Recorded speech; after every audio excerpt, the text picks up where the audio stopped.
মহিষাসুরের গায়ের রং সবসময় সবুজ হয়। দুর্গা ফর্সা, তবে মহিষাসুর কেন সবুজ? কোন রহস্য লুকিয়ে আছে মহিষাসুরের গায়ের রঙে? কখনো ভেবে দেখেছেন? আচ্ছা বলুন তো, কোন গোত্রের অন্তর্ভুক্ত হয় মহিষাসুর? কি বলছে পুরাণ? চলুন দেখে নেওয়া যাক। পিতৃপক্ষের অবসান ঘটে আর কয়েকদিন পরেই মাতৃপক্ষের আরাধনা শুরু হবে।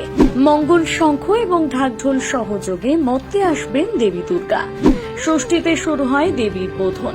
তবে দুর্গাপুজোতে দেবী দুর্গা এবং তার ছেলে মেয়েদের গুরুত্ব যেমন রয়েছে, তেমনি অসুরের গুরুত্ব কম যায় না।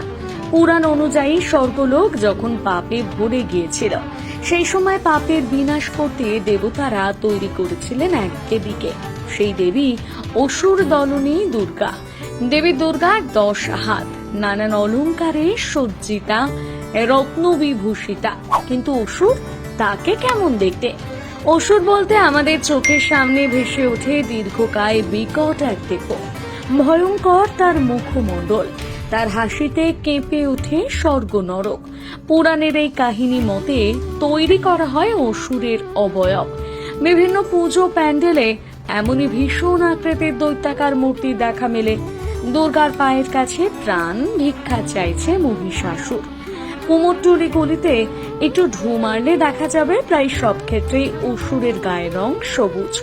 গাঢ় এই সবুজ বর্ণের মধ্যে কি রয়েছে আলাদা কোনো মাহাত্ম্য? পৌরাণিক কাহিনী বলছে মহিষী এবং রম্ভের পুত্র মহিষাসুর। তার বাবা পেয়েছিলেন আশীর্বাদ, তোমার ঔরসজাত পুত্র হবে ত্রিলোকীর সবচেয়ে প্রতাপশালী।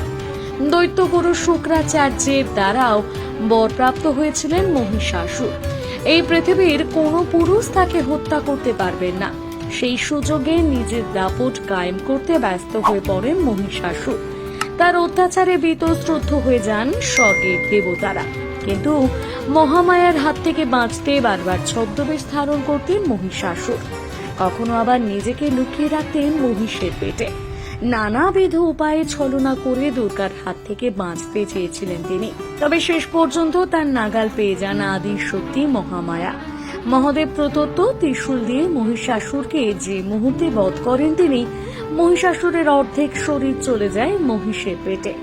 শরীরের সেই অর্ধেক অংশ হয়ে যায় গাঢ় সবুজ বর্ণের। তবে এই রং নিয়ে রয়েছে নানা মুনির নানা মত। কেউ কেউ বলেন মহিষাসুর অনার্য, তাই জন্মগতভাবে তিনি ফর্সা নন, কালো বাদামি অথবা সবুজ তার গায়ের রং। যুগের বিভিন্নতায় বদলে গিয়েছে মহিষাসুরের গায়ের রং এবং চেহারার আকৃতি।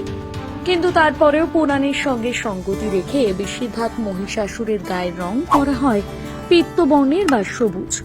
রঙের বিভিন্নতায় অমলিন হয়ে থাকে মহিষাসুরের দশাশায়ী আকৃতি।